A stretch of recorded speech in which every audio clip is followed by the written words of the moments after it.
सुप्रभात बच्चों, आप सभी कैसे हैं? आप कुशल से होंगे, सुरक्षित होंगे, स्वस्थ होंगे। मैं चंद्रशेखर प्रसाद साहू, प्रधानाध्यापक, कन्या मध्य विद्यालय कुटुंबा, औरंगाबाद, आप सभी का स्वागत करता हूं। बच्चों, आज हम लोग ऑनलाइन कक्षा में कक्षा 8वीं की हिंदी पाठ्य पुस्तक का एक पाठ पढ़ेंगे और यह पाठ बच्चों सबके लिए बड़ा आवश्यक है। इसमें जिस विषय पर चर्चा की गई है वह विषय एक भावना है, एक प्रवृत्ति है जो बच्चे से लेकर और सभी उम्र तक वह प्रवृत्ति रहती है। तो इस पाठ के लेखक हैं रामधारी सिंह दिनकर।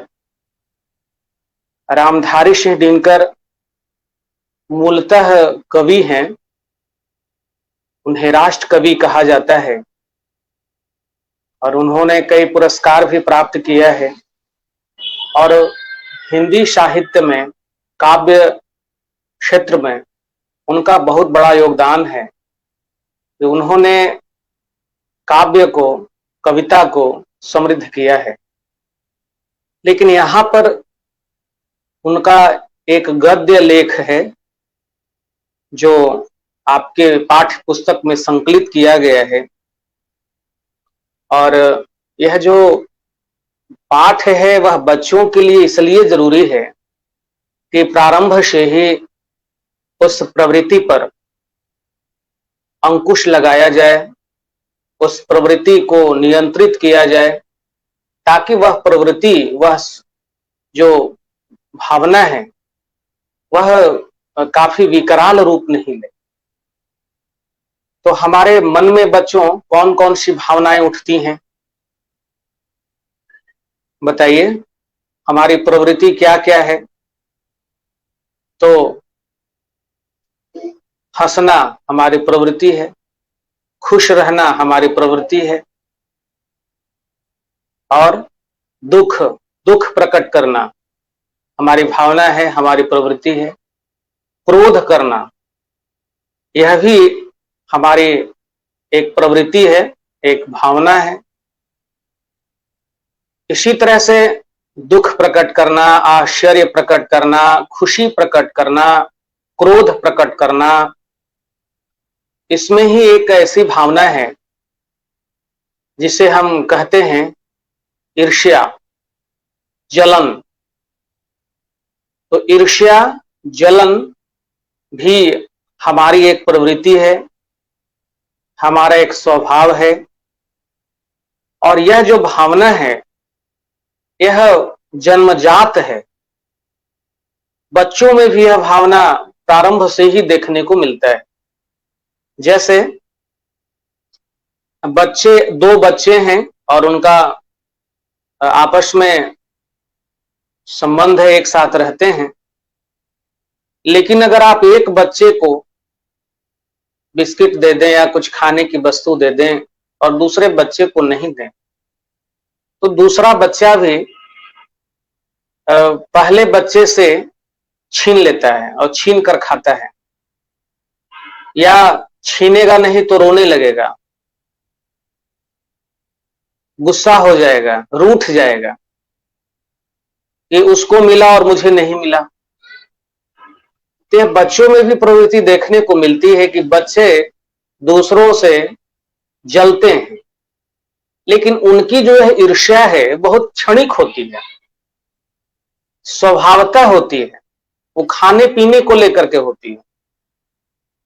गंभीर स्वरूप में ईर्ष्या बच्चों में नहीं मिलती है, लेकिन वही मनुष्य में, वयस्क में जो ईर्ष्या होती है वह गंभीर रूप में होती है और उसके गंभीर परिणाम भी उसे भुगतना पड़ता है।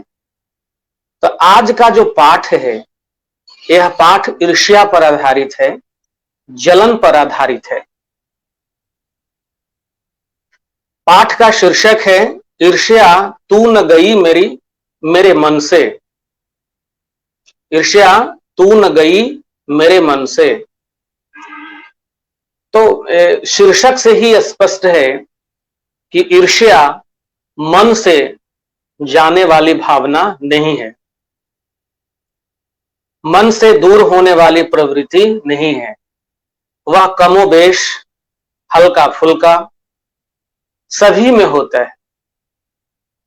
तो अगर ईर्ष्या कम है, ईर्ष्या साधारण रूप से है, तो उससे बहुत हानि नहीं होती है। लेकिन अगर ईर्ष्या गंभीर है, जटिल है, विकराल रूप में है, तो जो ईर्ष्या करता है, जो ईर्ष्या रखता है, जो ईर्ष्यालु है, उसको गंभीर परिणाम भोगने को मिलते हैं। तो ईर्ष्या मनुष्य के स्वस्थ चित्त के लिए सही नहीं है। उसके संतुलन के लिए, उसकी मानसिक शांति के लिए, खुशी के लिए, प्रसन्नता के लिए ईर्ष्या की जो भावना है वह सही नहीं है। इसलिए हमें ईर्ष्या के गंभीर स्वरूप से बचना चाहिए। ईर्ष्या क्यों होती है? ईर्ष्या होती है कि अगर किसी व्यक्ति के पास किसी चीज की कमी है और दूसरे के पास है, तो यह देखकर पहले व्यक्ति के मन में ईर्ष्या होती है कि उसके पास वह चीज है, मेरे पास नहीं है। तो ईर्ष्या है, यह स्वभाव है।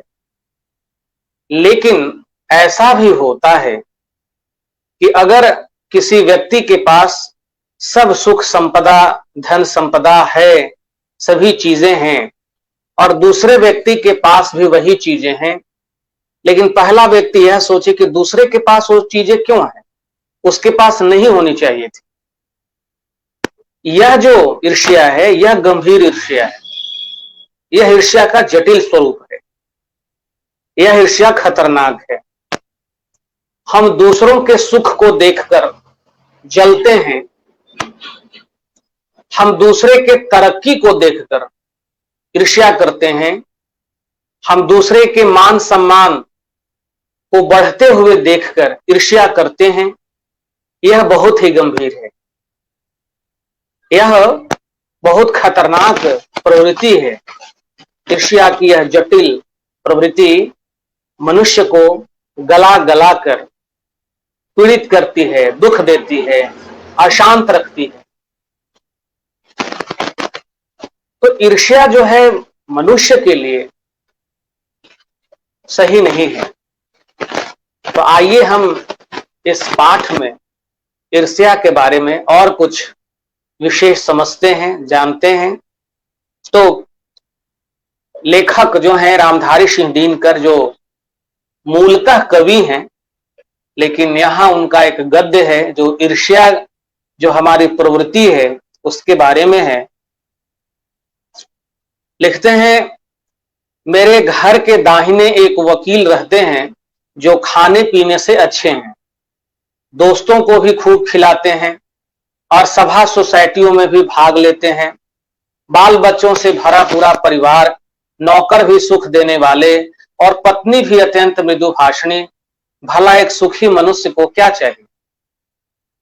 लेखक बता रहे हैं कि उनके दाहिने, घर के दाहिनी ओर एक वकील साहब रहते हैं जो खाने पीने में अच्छे हैं, दोस्तों को भी खूब खिलाते हैं, सभा सोसाइटी में काफी भाग लेते हैं, बाल बच्चों से भरा पूरा परिवार है, नौकर भी हैं जो बहुत आज्ञाकारी हैं, पत्नी भी है जो मृदुभाषिणी है। उनको तो सुखी रहना चाहिए। लेकिन लेखक बताते हैं कि मगर वे सुखी नहीं है। सब चीज रहने के बाद भी वकील साहब सुखी नहीं हैं। उनके भीतर कौन सा दाह है इसे मैं भली भांति जानता हूं। लेखक को एहसास है कि वकील साहब के अंदर एक दाह है, एक जलन है, ईर्ष्या की भावना है। क्यों है? दरअसल उनकी बगल में जो बीमा एजेंट है, उनके विभव की वृद्धि से वकील साहब का कलेजा जलता रहता है। वकील साहब को भगवान ने जो कुछ दे रखा है वह उनके लिए काफी नहीं दिखता। वे इस चिंता में भुने जा रहे हैं कि काश एजेंट की मोटर, उसकी मासिक आय और उसकी तड़क भड़क भी मेरी हुई होती। वकील साहब के बगल में एक बीमा एजेंट हैं, बीमा करने वाले अभिकर्ता हैं, वो लोगों की इंश्योरेंस करते हैं, बीमा करते हैं। तो उनके पास जो है मोटर है, अच्छी आय है, अच्छा से रहते हुए हैं, लेकिन वकील साहब जो हैं वो बीमा एजेंट के खुशी को, समृद्धि को देखकर अच्छा फील नहीं करते हैं, अच्छा महसूस नहीं करते हैं, और उन्हें लगता है कि जो बीमा एजेंट के पास है वह मेरे ही पास होती, उसके पास नहीं होती। तो बताइए, यह जो प्रवृत्ति है कि मेरे ही पास सब हो और दूसरे के पास नहीं हो, यह तो ईर्ष्या का बड़ा घनघोर रूप है। ऐसी ईर्ष्या से भगवान बचाए कि सब कुछ मेरे पास हो, सामने वाले के पास कुछ नहीं हो, सामने वाले का जरा सा नाम हो जाए, उसे कुछ सुख सुविधा प्राप्त हो जाए तो देखने में अच्छा नहीं लगे, देखने में जलन हो। यह बड़ी गंभीर स्थिति है। आगे लिखते हैं कि कभी कभी ईर्ष्या अनोखा वरदान है।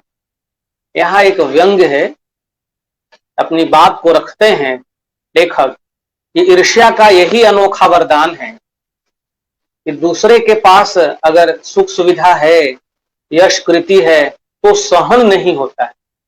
यह अनोखा वरदान है, यह अनोखी प्रवृत्ति है कि दूसरे के पास अगर कोई धन संपदा है, मान सम्मान उसका है, उसकी तरक्की हो रही है, तो सामने वाला जो है ना, उसको अच्छा नहीं लगता है। वो जल भूनकर खाक हो जाएगा कि उसके समझ है कि मेरे ही पास रहे, दूसरे के पास न रहे। तो ये इसीलिए लेखक लिखता है कि ईर्ष्या जो है अनोखा वरदान है। जिस मनुष्य के हृदय में ईर्ष्या घर बना लेती है, वह उन चीजों से आनंद नहीं उठाता जो उसके पास मौजूद है, बल्कि उन वस्तुओं से दुख उठाता है जो दूसरों के पास है। ईर्ष्या एक ऐसी बीमारी है जिसके हृदय में घुस गई तो उससे उसके हृदय में आनंद तो हो ही नहीं सकता। उसके पास आनंद की सारी वस्तुएं मौजूद हैं, उसके पास जो कुछ है उसमें भी वह आनंदित हो सकता है, लेकिन यह नहीं है। दूसरे के पास क्यों है, दूसरे के पास यह है वह है, यही सोच सोच कर वह अपनी दुखित होते रहता है। उसकी सारी खुशियां, सारा आनंद समाप्त हो जाता है। वह अपनी तुलना दूसरों के साथ करता है और इस तुलना में पक्ष के सभी अभाव उसके हृदय पर दंश मारते हैं। दंश के इस तरह दाह को भोगना कोई अच्छी बात नहीं। उसके पास भी सब कुछ है, लेकिन दूसरे के पास है, यह उसमें भावना का जो दंश है, जो डंक है, चोट है, यह तो भोगने की सिवा और क्या हो सकता है। मगर ईर्ष्यालु मनुष्य करे भी तो क्या, आदत से लाचार होकर उसे यह वेदना भोगनी पड़ती। ईर्ष्या से दुख, कष्ट, पीड़ा भोगनी ही पड़ती है। एक उपवन को पाकर भगवान को धन्यवाद देते हुए उसका आनंद नहीं लेना और बराबर इस चिंता में निमग्न रहना कि उससे भी बड़ा उपवन क्यों नहीं मिला, एक ऐसा दोष है जिससे ईर्ष्यालु व्यक्ति का चरित्र भी भयंकर हो उठता है। मनुष्य के पास जो कुछ है उसमें ही उसे आनंदित होना चाहिए, आनंदित रहना चाहिए। जो नहीं है उसके बारे में कोई दुख और चिंता नहीं करनी चाहिए। अगर हमारे पास एक छोटा सा बाग है तो हम ईश्वर को धन्यवाद दें, ईश्वर ने कृपा की कि मेरे पास एक छोटा सा उपवन है। अब यह दुखित होना कि नहीं मेरे पास बड़ा बाग नहीं है, बड़ा बगीचा नहीं है, और कोसना भगवान को, तो ये चिंता जो है, ये जो ईर्ष्या है, ये बड़ा भयंकर रूप में है। अपने अभाव पर दिन रात सोचते सोचते वह सृष्टि की प्रक्रिया को भूलकर विनाश में लग जाता है और अपनी उन्नति के लिए उद्यम करना छोड़कर वह दूसरों को हानि पहुंचाने को ही अपना श्रेष्ठ कर्तव्य समझने लगता है। उसके पास जो कुछ है उसमें वह संतोष नहीं रखता है, उसमें उसे शांति नहीं है। वह सोचता है कि मेरे पास यह नहीं है, यह नहीं है, उसके पास है, उसके पास है। और यही सोचते सोचते उसकी नकारात्मकता इतनी बढ़ जाती है, वह इतना निगेटिव हो जाता है, नकारात्मक हो जाता है कि वह उस व्यक्ति को नुकसान पहुंचाने में जुट जाता है और अपना उद्यम, अपना मेहनत, अपना परिश्रम सब कुछ छोड़ करके उसके पीछे लग जाता है कि उसको हम किस तरह से नुकसान करें, उसको हम किस तरह से दुख दें, कष्ट दें। तो यह जो ईर्ष्या का गंभीर स्वरूप है, यह मनुष्य के लिए बड़ा खतरनाक है। लेखक आगे लिखते हैं, ईर्ष्या की बड़ी बेटी का नाम निंदा है। ईर्ष्या की बड़ी बेटी कौन है? निंदा। निंदा मतलब शिकायत करना। जो ईर्ष्यालु होते हैं वह शिकायत भी करते हैं, खूब शिकायत करते हैं। जो व्यक्ति ईर्ष्यालु होता है वही व्यक्ति बुरे किस्म का निंदक भी होता है। जो ईर्ष्यालु है वह शिकायत भी करता है, शिकायत करने में ही उसे संतोष और तसल्ली मिलती है। दूसरों की निंदा वह इसलिए करता है कि इस प्रकार दूसरे लोग जनता अथवा मित्रों की आंखों में गिर जाएंगे और तब जो स्थान रिक्त होगा उस पर अनायास मैं ही बिठा दिया जाऊंगा। कुछ ऐसे लोग होते हैं जो किसी की तरक्की से जलते हैं, किसी की प्रगति से जलते हैं, उसकी उपलब्धि से ईर्ष्या रखते हैं। वह व्यक्ति क्यों इतना आगे बढ़ गया, क्यों उसके पास से उपलब्धि है, क्यों उसका यश है, कीर्ति है, उसका लोग नाम लेते हैं, उसे अच्छा समझते हैं।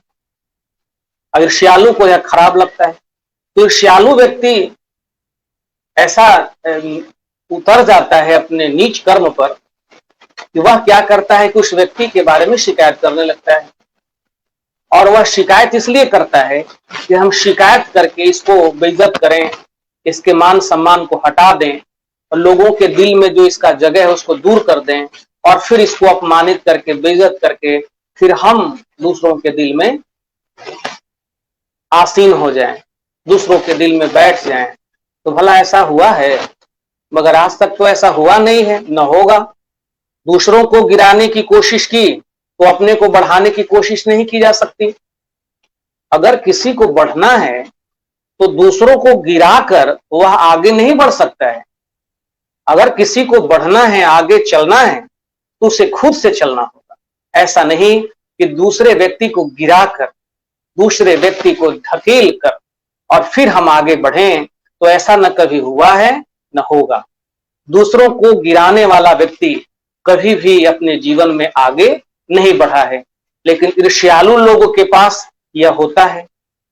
वह चाहते हैं कि हम उस व्यक्ति को जो धन संपत्ति से भरपूर है, शोहरत से भरपूर है, उसको हम नीचे गिरा दें, धकेल दें रास्ते से और तब हमारा भी नाम हो जाएगा। तो ऐसा नहीं होता है। एक बात और है, संसार में कोई भी मनुष्य निंदा से नहीं गिरता है। एक बात और है, जिसकी आप शिकायत करते हैं वह कभी नहीं गिरता है, उसे कभी हानि नहीं होती है। हानि होती है शिकायत जो कर रहा है उसका, शिकायत करने वालों की हानि होती है। शिकायत करते, निंदा करने वाले और उनके पतन के कारण अपने ही भीतर उनके सद्गुणों का ह्रास होता है। और जो शिकायत करने वाला व्यक्ति होता है उसके अंदर के जो सद्गुण होते हैं, जो गुण होते हैं, जो अच्छी भावना होती है, वह समाप्त हो जाती है। और इस प्रकार कोई मनुष्य दूसरों को निंदा करने से अपनी उन्नति नहीं कर सकता है। दूसरों की शिकायत करके, दूसरों की उन्नति कर, निंदा करके कोई व्यक्ति आगे नहीं बढ़ा है, कोई व्यक्ति उन्नति नहीं कर सका है। उन्नति तो उसकी तभी होगी जब वह अपने चरित्र को निर्मल बनाए तथा अपने गुणों का विकास करे। अगर आगे बढ़ना है, उन्नति करना है, तो मनुष्य को अपने अंदर के गुणों का विकास करना चाहिए, अपने चरित्र को उज्जवल करना चाहिए, खुद से परिश्रम करना चाहिए, कार्य करना चाहिए, तब उसकी भी उन्नति होगी। ऐसा नहीं कि दूसरों को अपमान करके, निंदा करके, शिकायत करके वो कोई आगे नहीं बढ़ा है, और जिसकी शिकायत होती है वह व्यक्ति भी कभी गिरा नहीं है। ईर्ष्या का काम चलाना है। जिसके हृदय में ईर्ष्या हो गई वह शांत तो रह ही नहीं सकता है, वो दिन रात जलते रहता है। और इससे होता क्या है कि वह अंदर ही अंदर जलता है और उसका शरीर अंदर से खोखला होता है, भावनात्मक रूप से वो कमजोर हो जाता है, उसमें नकारात्मक ऊर्जा आने लगती है। कभी भी वह प्रसन्न, कभी भी वह खुश नहीं दिख सकता है। मगर सबसे पहले वह उसी को जलाती है जिसके हृदय में उसका जन्म होता है। जो ईर्ष्या है वह उसका काम जलाना है, लेकिन जलाती किसे है? जलाती उसे है जिसके हृदय में वह जन्म लेती है, यानी कि जिसके हृदय में ईर्ष्या है उसी को वह जलाती है।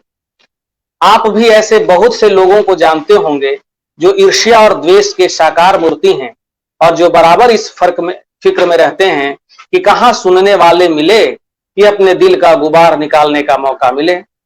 श्रोता मिलते ही उनका ग्रामोफोन बजने लगता है और वे बड़ी ही होशियारी के साथ एक एक कांड इस ढंग से सुनाते हैं मानो विश्व कल्याण को छोड़कर उनका और कोई ध्येय नहीं हो।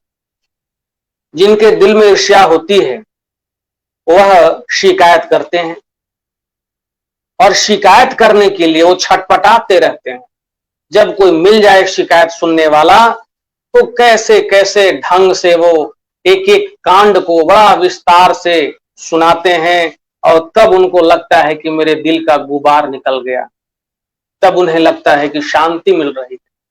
शिकायत करने वाले लोग जब तक शिकायत नहीं बतिया लें तब तक उनको शांति नहीं मिलती है, तब तक उनका हृदय जो है वो शांत नहीं होता है। मगर जरा उनके अपने इतिहास को भी देखिए, समझने की कोशिश कीजिए कि जब से उन्होंने सुकर्म का आरंभ किया है तब से वे अपने क्षेत्र में आगे बढ़े हैं या पीछे हटे। लेकिन ऐसे व्यक्ति जिन्हें शिकायत कर करके आनंद मिलता है, जरा गौर करिए कि क्या वह व्यक्ति कभी आगे बढ़ा है? क्या उसकी उन्नति हुई है? नहीं हुई है। जो व्यक्ति दिन रात शिकायत करने में जुटा है, भला उसकी उन्नति कैसे होगी? उसकी सोच तो कुंद हो गई है, वह तो केवल शिकायत करने में अपने आप को लगाया हुआ है। अब उसकी आत्मिक उन्नति नहीं हो सकती, उसके अंदर सद्विचार नहीं आ सकते, उसकी प्रगति नहीं हो सकती। यह भी कि अगर वे निंदा करने में समय और शक्ति का अपव्यय नहीं करते तो आज उनका स्थान कहां होता। अगर वही व्यक्ति जो शिकायत करने वाला है, अगर शिकायत करने में इतना समय, इतना श्रम नहीं खर्च करता और अपनी उन्नति में इतना समय और श्रम लगाता तो आज वह व्यक्ति कहां होता, इतना आगे बढ़ जाता। इसका विचार करना चाहिए। चिंता को लोग चिता कहते हैं। चिंता जो है वो चिता के समान है। चिता समझ रहे हैं? शव को जलाने के लिए जो लकड़ी रख करके जलाया जाता है वो चिता है। लकड़ियों का ढेर रहकर उसमें आग लगाई जाती है, जिसमें शव जलता है तो उसे चिता कहते हैं। तो चिंता जो है चिता से भी ज्यादा हानिकारक है, खतरनाक है। चिता जो है वह शव को जलाती है, मृत शरीर को जलाती है, लेकिन चिंता जीवित शरीर को जलाती है, जीवित शरीर को गला देती है। इसलिए चिंता को चिता से ज्यादा खतरनाक कहा गया है। जिसे किसी प्रचंड चिंता ने पकड़ लिया है उस बेचारे की जिंदगी खराब हो जाती है, और जिसको चिंता पकड़ लिया उसकी जिंदगी तो बर्बाद हो गई, खराब हो गई। किंतु ईर्ष्या शायद चिंता से भी बदतर चीज है, क्योंकि वह मनुष्य के मौलिक गुणों को ही कुंठित बना डालती है। चिंता तो इतनी खतरनाक है, लेकिन चिंता से भी ज्यादा खतरनाक है ईर्ष्या। ईर्ष्या में तो मनुष्य के सारे जो मौलिक गुण होते हैं वो नष्ट हो जाते हैं। मृत्यु शायद फिर भी श्रेष्ठ है, बनिस्बत इसके कि हमें अपने गुणों को कुंठित बनाकर जीना पड़े। चिंता दग्ध मनुष्य समाज की दया का पात्र है, किंतु ईर्ष्या से जला भुना आदमी जहर की एक चलती फिरती गठरी के समान है, जो हर जगह वायु को दूषित करती फिरती। चिंता से जल रहा मनुष्य तो दया का पात्र है, क्योंकि उसके अंदर कुछ परेशानी है, कुछ दुख है, जिसकी वजह से वह चिंताग्रस्त है। लेकिन ईर्ष्या तो मन की ऐसी भावना है जो अपने लिए बहुत खतरनाक है। तो ईर्ष्या जो है चिंता से भी ज्यादा खतरनाक है, क्योंकि ईर्ष्यालु व्यक्ति जो होता है वो जहां चलता है, जहां जाता है, चलती फिरती ईर्ष्या की गठरी लेकर वह जहर फैलाता चलता है, वो वायु को दूषित करता रहता है, वो प्रदूषण फैलाते रहता है। जो व्यक्ति ईर्ष्यालु हैं, जो व्यक्ति शिकायत करने वाले हैं, वह जहां जाएंगे वहां प्रदूषण फैलाएंगे, वहां के वायु को दूषित करेंगे। ऐसे व्यक्ति से बड़ा सावधान रहने की जरूरत है। जो झूठ की शिकायत करके किसी का मान मर्दन करे, किसी का अपमान करे और दूसरों के अपमान शिकायत बतियाने में आनंद उठाए, वह व्यक्ति प्रदूषण करने वाला है, समाज को दूषित करने वाला है, माहौल को बिगाड़ने वाला है। अगला है, आगे लिखते हैं लेखक, ईर्ष्या मनुष्य का चारित्रिक दोष नहीं है। इस ईर्ष्या जो है वो चरित्र से जुड़ा हुआ नहीं है, प्रत्युत इससे मनुष्य के आनंद में भी बाधा पड़ती है, बल्कि इससे मनुष्य के आनंद में भी बाधा आती है। क्योंकि ईर्ष्या जो है मनुष्य को आनंदित रहने ही नहीं देता है, हमेशा उसे जल भुनने का जो है प्रवृत्ति बनाए रखता है। जब भी मनुष्य के हृदय में ईर्ष्या का उदय होता है, सामने का सूर्य उसे मध्यम सा दिखने लगता है, पक्षियों के गीत में जादू नहीं रह जाता और फूल तो ऐसे हो जाते हैं मानो वे देखने योग्य ही नहीं हो। जिसके पास ईर्ष्या है उसको कोई भी दृश्य सुंदर नहीं महसूस होगा। जिसकी वह शिकायत करता है, जिससे ईर्ष्या रखता है, उसमें लाख गुण हो, सद्गुण हो, लेकिन उसका एक सद्गुण उसे दिखाई नहीं देता, बस केवल उसमें बुराई ही बुराई उसे दिखाई देता है। सूर्य को भी अच्छा नहीं मानता, सूर्य को मध्यम लगने लगता है। पक्षियां जो कलरव करती हैं, जिनका गीत संगीत मनमोहक सुनने में लगता है, उससे वह भी उसे अच्छा नहीं लगता है। फूल इतने सुंदर मन को प्रसन्न करने वाले होते हैं, उनकी सुंदरता भी उसे आकर्षित नहीं करती। इतना वह नकारात्मक हो जाता है, इतने आप में वह सीमित हो जाता है कि दुनिया की सारे सुंदर चीजें उसे अच्छी नहीं लगती हैं। आप कहेंगे कि निंदा के बाण से अपने प्रतिद्वंदियों को बेध कर हंसने में एक आनंद है, और यह आनंद ईर्ष्यालु व्यक्ति का सबसे बड़ा पुरस्कार है।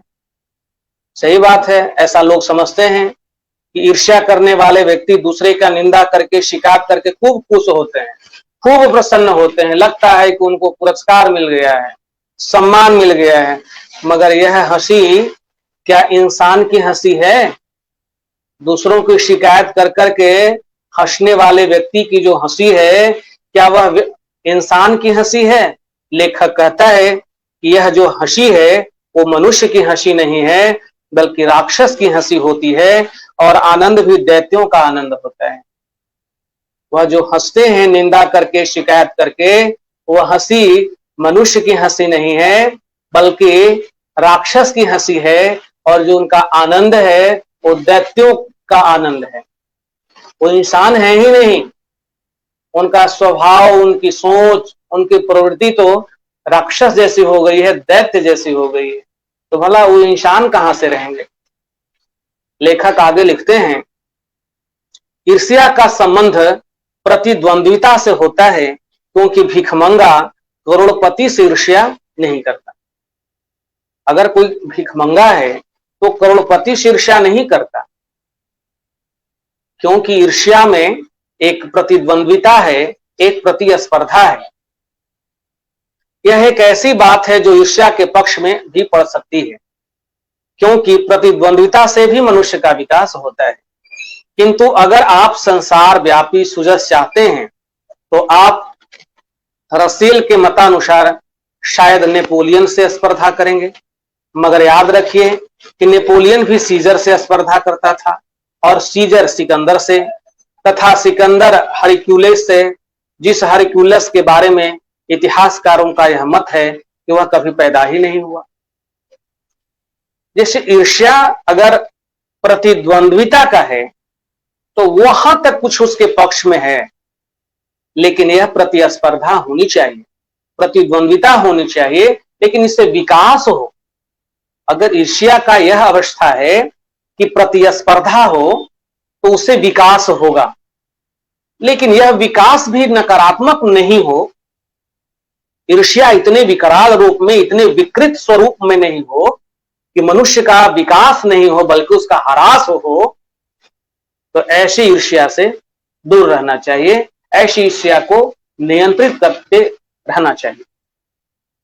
ईर्ष्या का एक पक्ष सचमुच ही लाभदायक हो सकता है, जिसके अधीन हर आदमी, हर जाति और हर दल अपने को अपने प्रतिद्वंदी का समकक्ष बनाना चाहता है।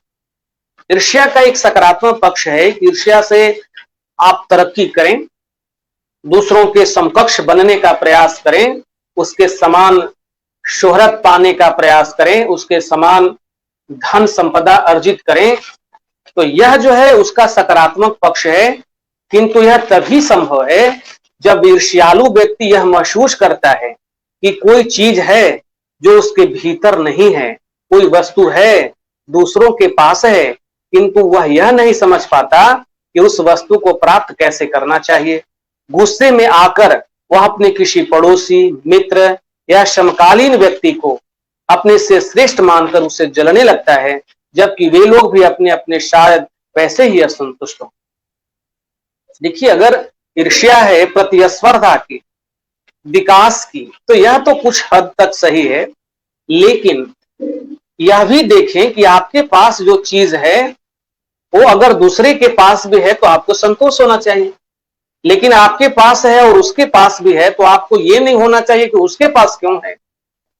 तो ये जो है वो खतरनाक है, ये जो असंतुष्टि है, ये ईर्ष्या का बड़ा भयावह रूप है। आपने यह भी देखा होगा कि शरीफ लोग अक्सर यह सोचते हुए अपना सिर खुजलाया करते हैं कि फलना आदमी मुझसे क्यों जलता है, मैंने तो उसका कुछ नहीं बिगाड़ा, और अमुक व्यक्ति इस कदर मेरी निंदा में क्यों लगा हुआ है। सच तो यह है कि मैंने सबसे अधिक भलाई उसी की। अब कुछ ऐसे भी आदमी आपको देखने को मिलेंगे जो इसमें वो परेशान रहते हैं कि बताइए वो आदमी जो मेरी शिकायत कर रहा है, मुझसे ईर्ष्या कर रहा है, मैंने उसको कभी भलाई किया था, मैंने कभी उसकी सहायता की थी।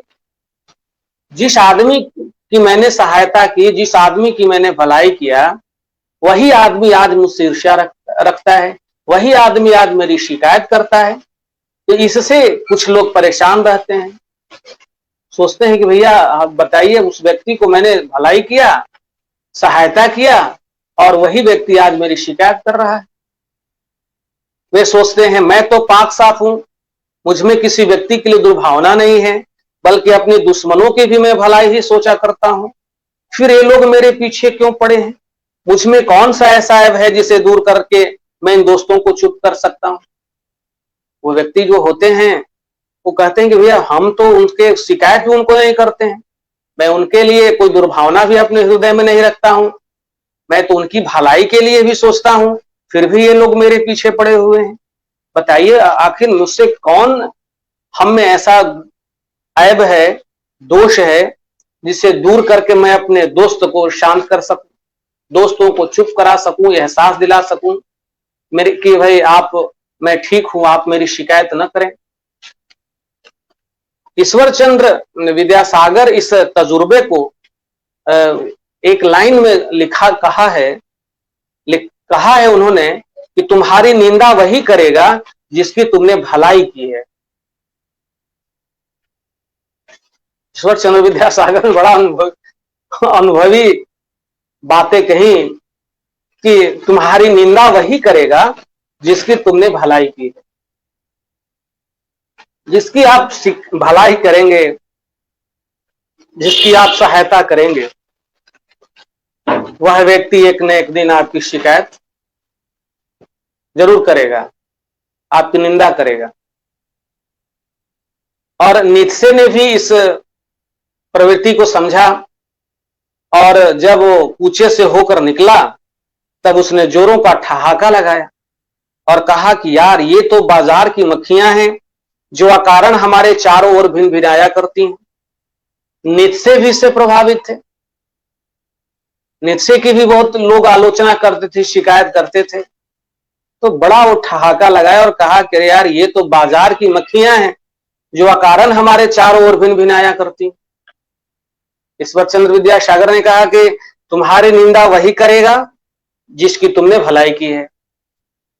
नीत्शे ने कहा कि भाई ये तो बाजार की मक्खियां हैं जो अकारण ही मेरे चारों ओर भिन भिना रहे हैं। ये सामने प्रशंसा और पीछे पीछे निंदा किया करती हैं।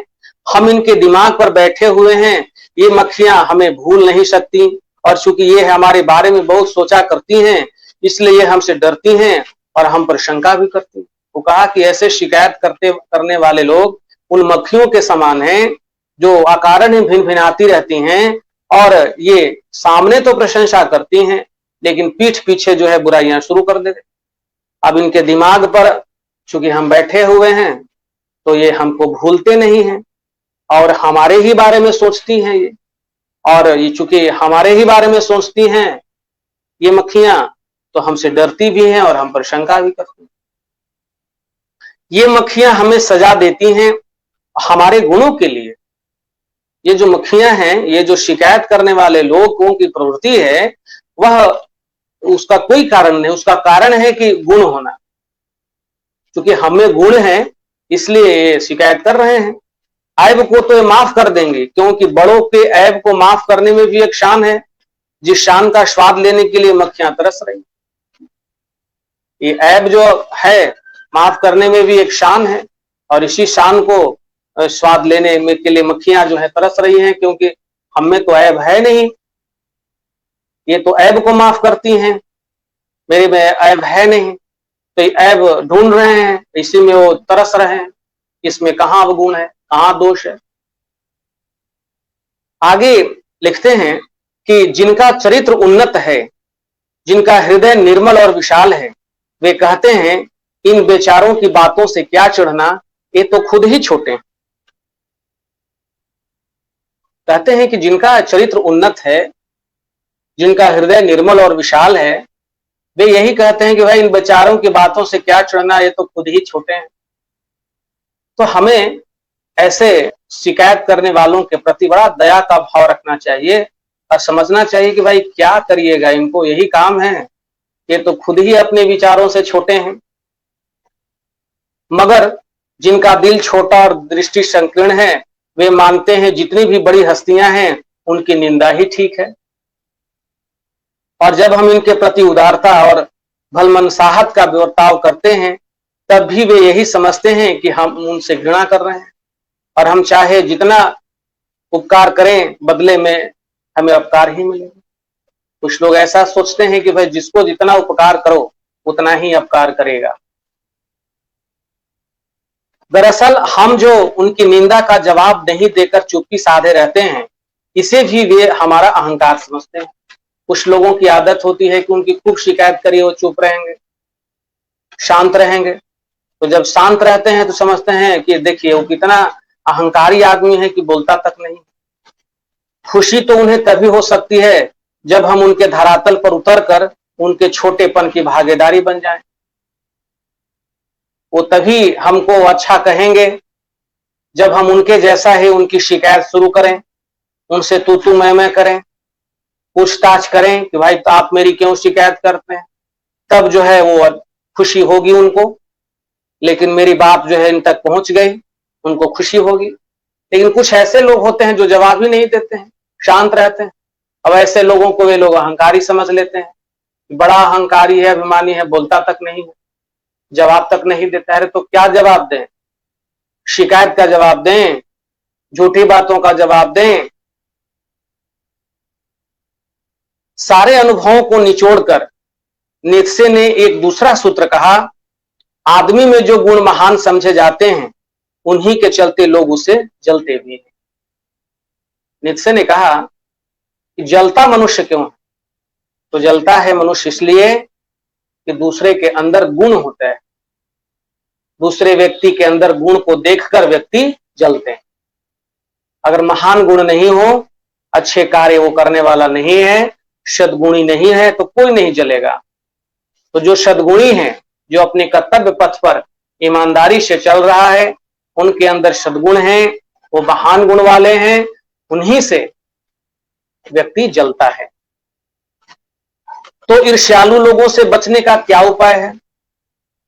ऐसे लोग जो ईर्ष्या रखने वाले लोग हैं, उनसे बचने का क्या उपाय है? तो नीत्शे कहता है कि बाजार की मक्खियों को छोड़कर एकांत की ओर भागो। नीत्शे कहता है कि ऐसे ईर्ष्यालु लोगों से बचना है तो बाजार को छोड़ दो। बाजार में मक्खियां हैं, वो भिनभिनाएंगी ही, तो उन मक्खियों को छोड़ दो और कहां जाओ? एकांत में चले जाओ। और जो कुछ भी अमर तथा महान है, उसकी रचना और निर्माण बाजार तथा सुयोग से दूर रहकर किया जाता है। कोई भी रचना का निर्माण हुआ है, कोई भी अच्छा कार्य हुआ है, वह भीड़ में नहीं हुआ है, बाजार में नहीं हुआ है, बल्कि एकांत में ही हुआ है। जो लोग नए मूल्यों का निर्माण करने वाले हैं, वे बाजारों में नहीं बसते, वे शोहरत के पास भी नहीं रहते हैं। जहां बाजार की मक्खियां नहीं भिनकती, वह जगह एकांत है। एकांत ही ईर्ष्यालु से बचने का उपाय है। बाजार में मक्खियों के बीच शोहरत की लालच में रहेंगे तो आपको ईर्ष्यालु लोग मिलेंगे। उससे अच्छा है कि एकांत में रहिए, जहां मक्खियों की भिनभिनाहट नहीं हो। यह तो हुआ ईर्ष्यालु लोगों से बचने का उपाय। किंतु ईर्ष्या से आदमी कैसे बच सकता है? तो ईर्ष्या से आदमी बच सकता है, जो व्यक्ति ईर्ष्यालु स्वभाव का है, उसे फालतू बातों के बारे में सोचने की आदत छोड़ देनी चाहिए। ईर्ष्या को कम किया जा सकता है, नियंत्रित किया जा सकता है। नियंत्रित करने के लिए जरूरी है कि हम फालतू बातों को छोड़ दें। दूसरों के देखकर अपनी तुलना करना छोड़ दें।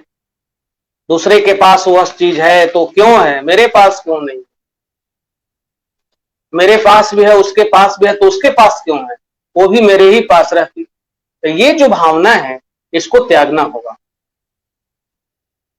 उसे यह भी पता लगाना चाहिए कि जिस अभाव के कारण वह ईर्ष्यालु बन गया है, उसकी पूर्ति का रचनात्मक तरीका क्या है। अभाव से भी ईर्ष्या जन्म लेती है, तो उस अभाव को पहचानिए और उस अभाव की प्रतिपूर्ति करिए, ईर्ष्या से बचे रहेंगे। जिस दिन उसके भीतर यह जिज्ञासा जगेगी, उसी दिन से वह ईर्ष्या करना कम कर देगा। जिस दिन से अपने अभाव को जानने की जिज्ञासा होगी, उस दिन ही ईर्ष्या कम होने लगेगी। तो आपने देखा कि रामधारी सिंह दिनकर ने ईर्ष्या जो स्वभाव है, जो प्रवृत्ति है, उसके बारे में बहुत विस्तार से उसके नकारात्मक पक्ष और बहुत थोड़ा सा सकारात्मक पक्ष को रखा है। तो इस तरह से हमें ईर्ष्या को नियंत्रित करना चाहिए, अपने भावना को वश में रखना चाहिए। दूसरों के पास जो चीजें हैं, उन्हें देखकर ईर्ष्या नहीं करनी चाहिए। वैसा खुद बनिए, खुद परिश्रम करिए। दूसरों की शिकायत करके हम तरक्की नहीं कर सकते हैं, बल्कि हम काम करके, मेहनत करके, परिश्रम करके ही उन्नति कर सकते हैं। ईर्ष्या करके, निंदा करके, शिकायत करके कोई भी उन्नति के मार्ग पर आगे नहीं चल सका है।